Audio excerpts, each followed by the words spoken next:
Hello good morning student. आज हम class 5 में कंप्यूटर सब्जेक्ट में 6 चैप्टर का आज आगे का लर्न करते हैं। रीसाइजिंग अ पिक्चर्स। रीसाइजिंग का मतलब क्या होता है कि आकार बदलना, कोई भी पिक्चर का आकार बदलना। After inserting a picture into the documents, we can resize it by clicking and dragging different corners handles. Follow the steps to resize a pictures. Document में एक पिक्चर डालने के बाद हम उस पर क्लिक करो और किसी भी पिक्चर का खींचकर आकार हम बदल सकते हैं। और देखो नीचे उसके स्टेप भी दिए गए हैं। तो किसी पिक्चर या आकार बदलने के लिए नीचे दिए गए स्टेप को हमें क्या करना है, फॉलो करना है। तो first click on the picture to be resize, corner handle will be display around it. आकार बदलने के लिए नीचे गए चित्र पर हमें क्या करना है, उसके क्लिक करना है और उसके चारों ओर कॉर्नर हैंडल आपको प्रदर्शित दिखाई देता है, यानी कि डिस्प्ले दिखाई देता है। देखो यहाँ पे दिया गया है। उसके बाद second, place the cursor on any one of the corner handle, the cursor will be change into double headed arrow. Third, click the left mouse button and drag the handle till the size change. उसके बाद देखो corner handle को place में cursor को आपको क्या रखना है और डबल हेडर एरो को कर्सर पर वो चेंज आपको दिखाई देता है। और बाई माउस पर जाने पर क्लिक करो और आकार बदलने तक उसका हैंडल को खींचो। जब तक वो रिसाइज नहीं होता तो उस तक आपको खींचना पड़ता है। तो यहाँ पे देखो, यहाँ पे एग्जाम्पल में रूप में दिया गया है। तो ये हमारी ओरिजिनल इमेज है और उसको हमें देखो टॉप और बॉटम हैंडल ड्रैगिंग, तो हमें ऊपर और नीचे की यानी कि बड़ा करना है। तो हम ऊपर से बड़ा करना है तो यहाँ पे डॉट जैसा, तो वहाँ पे हम माउस से ऐसे खींचेंगे ऊपर की तरफ, और नीचे बड़ा करना हो तो नीचे की तरफ खींचेंगे। बाद में हमें साइड में बड़ा करना है तो साइड हैंडल रेड, तो वहाँ पे हम साइड में करेंगे, left side and right side में खींचेंगे तो वहाँ से बड़ा हो जाएगा। बाद में कॉर्नर से बड़ा करना हो तो कॉर्नर हैंडल ड्रैगिंग। उसके बाद देखो wrapping text around a pictures. Text wrap settings determine the rotation between the position of the text and the pictures. If you want the text next to the pictures in a particular way, the text verb on the image need to be changed. Follow the steps to verb text around the pictures. तो देखो कोई भी हमें text को setting को हमें क्या करना है, स्थित और बीच में संबंध निर्धारित करता है। चित्र को यदि आप चित्र को बदल गई यानी कि टेक्स्ट को विशेष रूप में चाहते हैं तो वो टेक्स्ट को रैपिंग इमेज में बदलने की ज़रूरत होती है। तो उसके नीचे दिए गए स्टेप को हमें क्या करना है, फॉलो करना है। तो देखो क्लिक ऑन द पिक्चर्स, कोई भी पिक्चर को हमें क्या करना है, क्लिक करना है। Second, select the wrap text option from the orange group of home tab and select any one option. तो देखो कोई भी पिक्चर, यहाँ पे कोई भी पिक्चर को हमें माउस से सिलेक्ट करना है।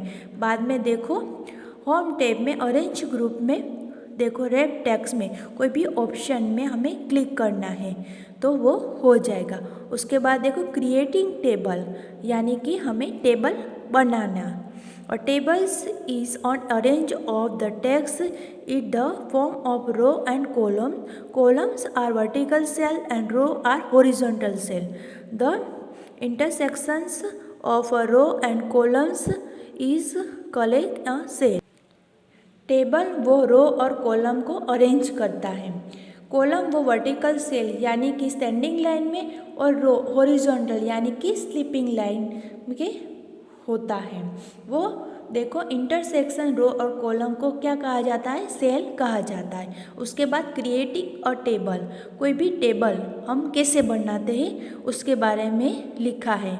Follow this steps to create a table, table हम कैसे क्रिएट करते हैं, यहाँ पे नीचे दिए गए स्टेप को हमें क्या करना है, फॉलो करना है।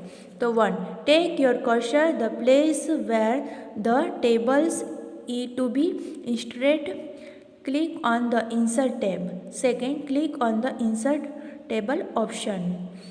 Third, on insert table dialog box, select the row and column and click on the OK buttons. The tables is inserted in the document. देखो आपको कर्सर को जहाँ स्थान पे हमें रो और कॉलम चाहिए तो वहाँ पे हमें क्या करना है, वहाँ पे कर्सर को लेके जाना है. इंसर्ट टैब में हमें क्या करना है, पहले तो क्लिक करना है. यहाँ पे देखो इंसर्ट टैब में हम क्लिक करेंगे. इंसर्ट टैब में हम जैसे ही क्लिक करें तो यहाँ पे टेबल का ऑप्शन देता है. तो हम टेबल का ऑप्शन है तो टेबल का हमें चाहिए तो यहाँ पे हम टेबल का ऑप्शन है तो वहाँ पे हम क्लिक करें तो यहाँ पे देखो इंसर्ट टेबल, हम इंसर्ट हमें कितनी रो एंड कॉलम चाहिए तो हम इंसर्ट टेबल पर क्लिक करेंगे तो यहाँ पे एक ऐसा डायलॉग्स बॉक्स खुलेगा.